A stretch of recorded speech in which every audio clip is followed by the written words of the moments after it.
Annie Lay, she went missing. It was her last day at Yale doing her research. But it was shocking that she went into the lab and she never left. No one ever thinks that something bad has happened. Was she ever seen leaving the building? Not in any of the footage. We actually had analysts combing through all of the video footage on all the entrances and exits. One person in particular, Raymond Clark, he was the animal technician that was assigned to Annie's research room. He had seen Annie that day that she went missing. Investigators that are processing the scene start smelling decomposition. And so the decision was made, we were gonna bring in a cadaver dog. It led to a room that had mechanical chase in the wall. Upon further examination, they discovered Annie's body inside of the wall. What did the location of where the body was found tell investigators about the suspect? It was obviously somebody who was very comfortable in that building, that thought about it, planned it out, and wasn't concerned about getting caught.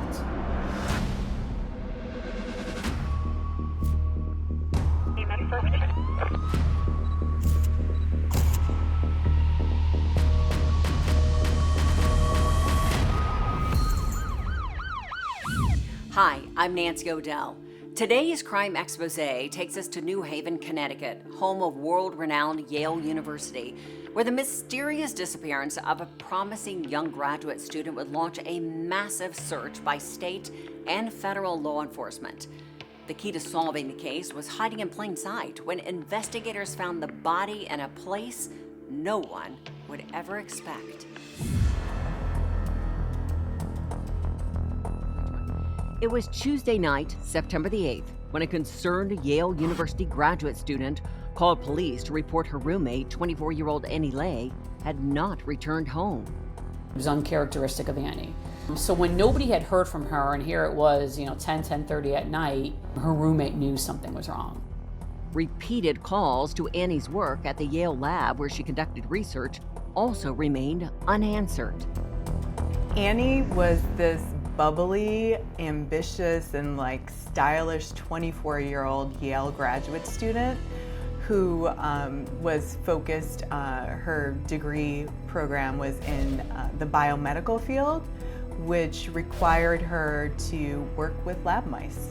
One of the things that she actually was working on was a grant from the National Science Foundation, the NSF, to see about metabolic disease and the impact of food on somebody's metabolism. Annie's days were highly scheduled. She followed a routine, and when she went missing, it was very uncharacteristic of her. She was just days away from getting married to her college sweetheart, Jonathan. It was her last day that she was supposed to have been at Yale doing her research. And so she was getting ready to do some last minute things in Connecticut, and then she was going to head down to Long Island to meet with her fiance and to begin wedding festivities. A cursory search of the building where Annie worked yielded few clues. She had dropped her purse and her credit cards and her phone in her office and then walked 2 blocks to the lab to do some work. And basically was quickly going to take care of the mice and then come back. To investigators, it indicated that Annie planned to come back to her office. We had actually reached out to her, her thesis advisor, her research advisor, to see if he had seen her that day. And he had reported that he was supposed to have a meeting with her the day that she went missing, but she never showed. Initially, police did not suspect foul play was involved. Police were kind of like, well, is this just a bride who got cold feet?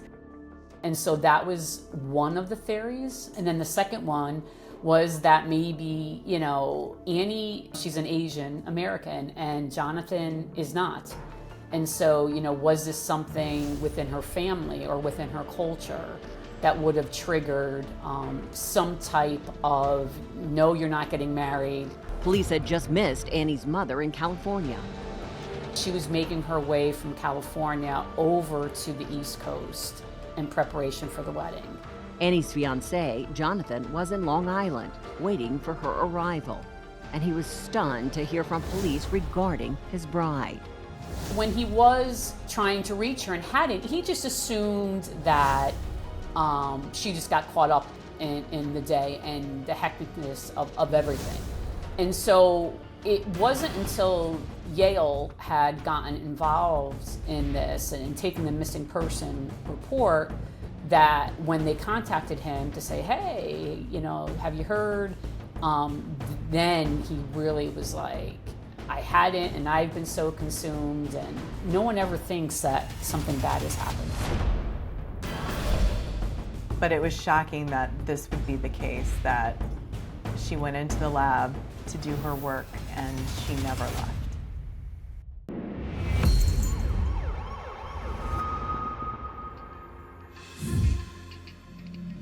Police in New Haven had few leads in the mysterious disappearance of a Yale graduate student.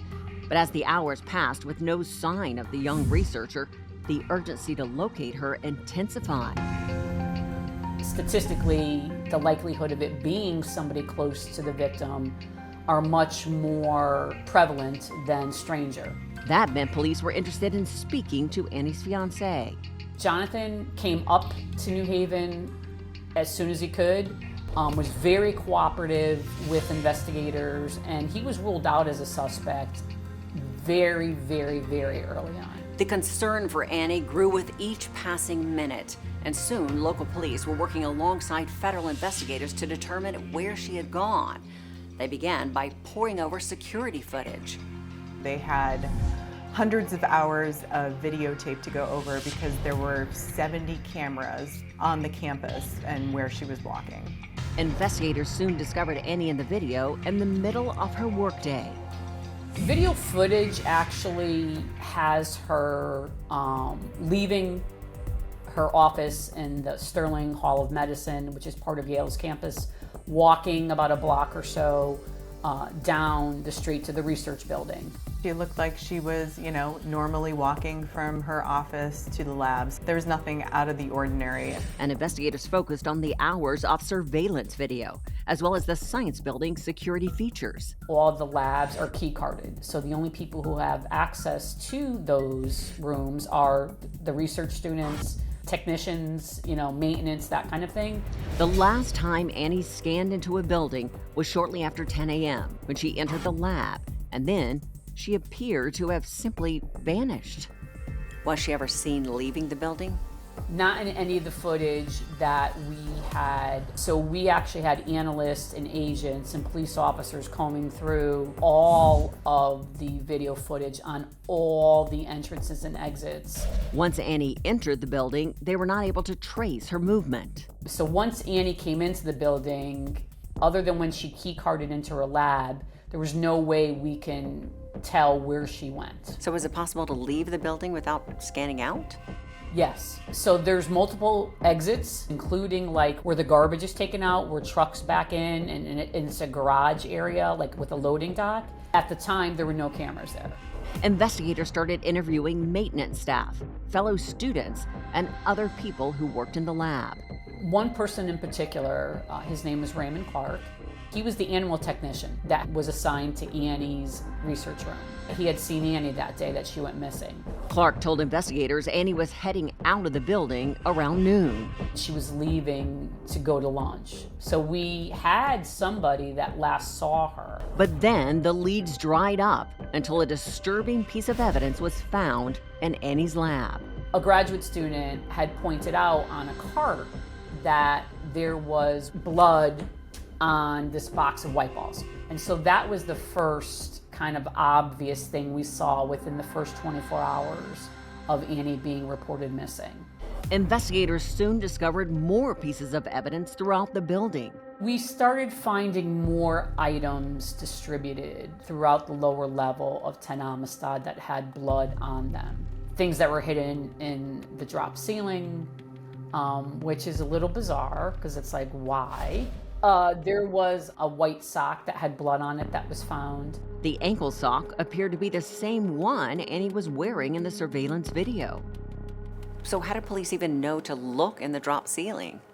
A good crime scene investigator leaves no stone unturned. Whether it's an indoor scene, an outdoor scene, you have to look for where evidence could be. And that's how it was found. The search yielded more disturbing clues. A bloody latex glove was found above a ceiling tile.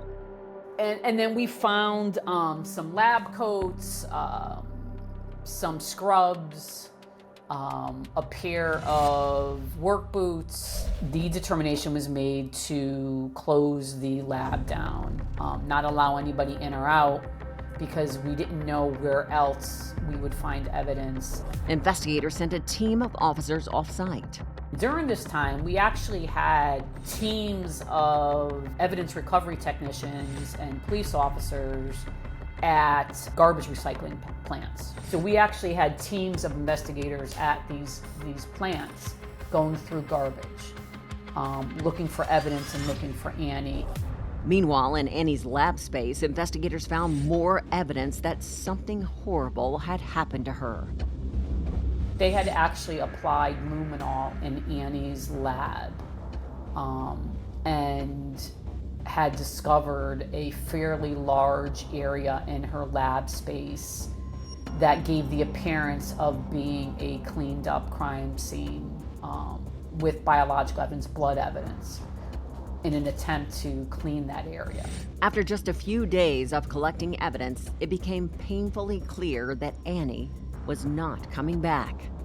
I think we're 3 days in at this point.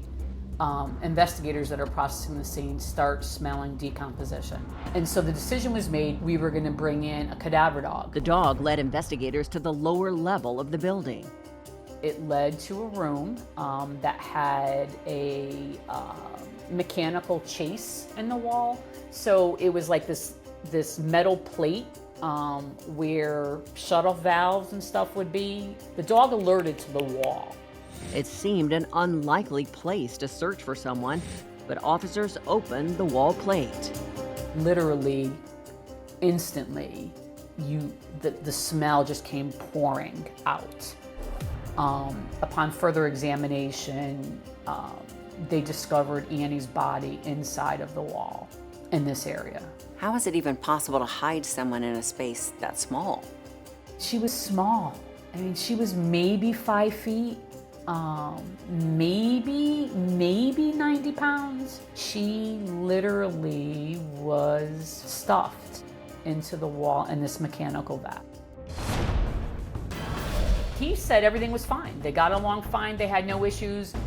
He said that sometimes he really didn't care for how she treated her mice. On the day that Annie went missing, there was actually a fire alarm, and the fire alarm happened right around 1 o'clock. So by 1 o'clock, Annie was already incapacitated.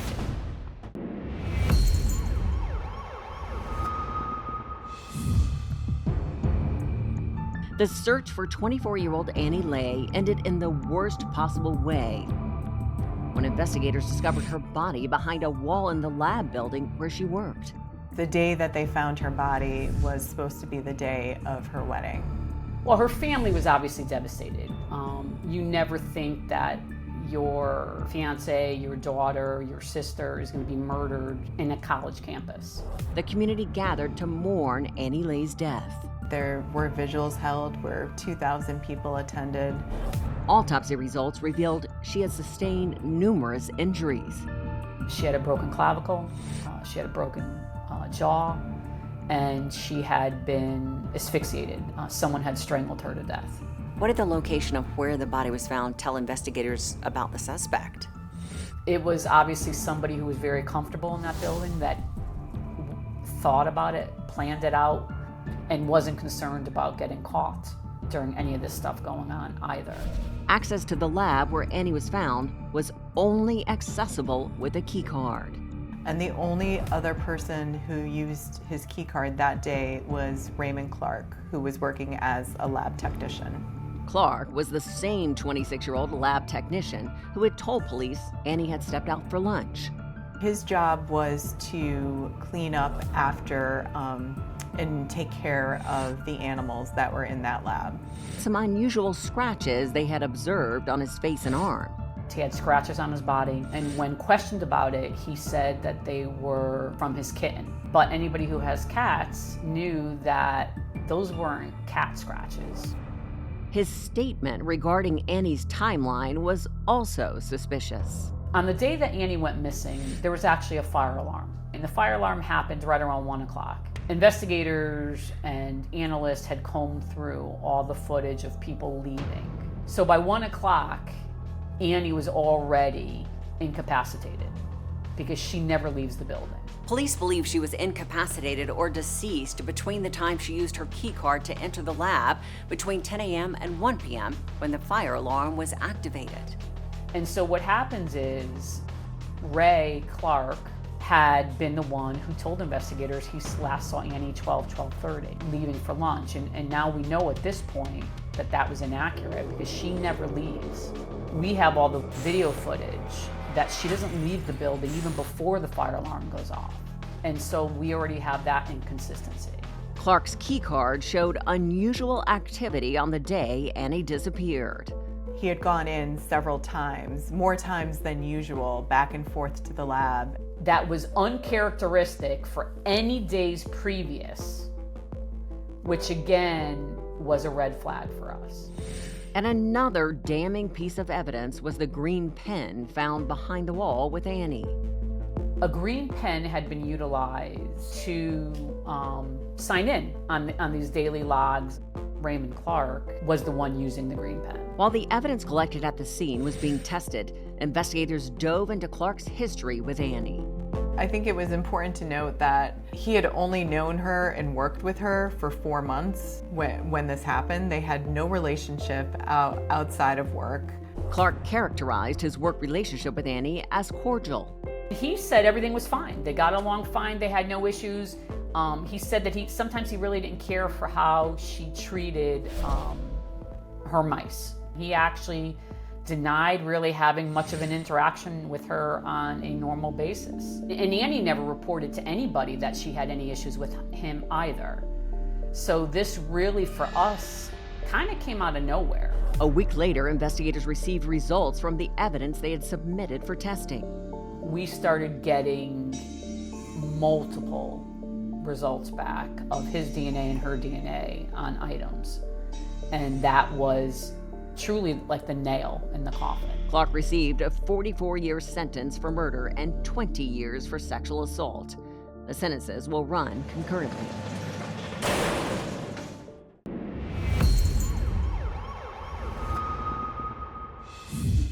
To commemorate Annie's life, members of the Yale community came together to create a scholarship fund in her honor. The Annie Lay Fellowship provides assistance to graduate students in the biological and biomedical sciences program at Yale who exemplify the qualities represented in the life and career of Annie Lay. And now it's time for today's Safety Spotlight. Every year, thousands of employees are victims of workplace violence. In 2022 alone, there were 525 fatalities. Warning signs that a coworker may resort to violence include intimidating or disrespectful behavior, bullying, or verbal abuse. If you experience this behavior from a colleague, report your concerns to your supervisor or HR department.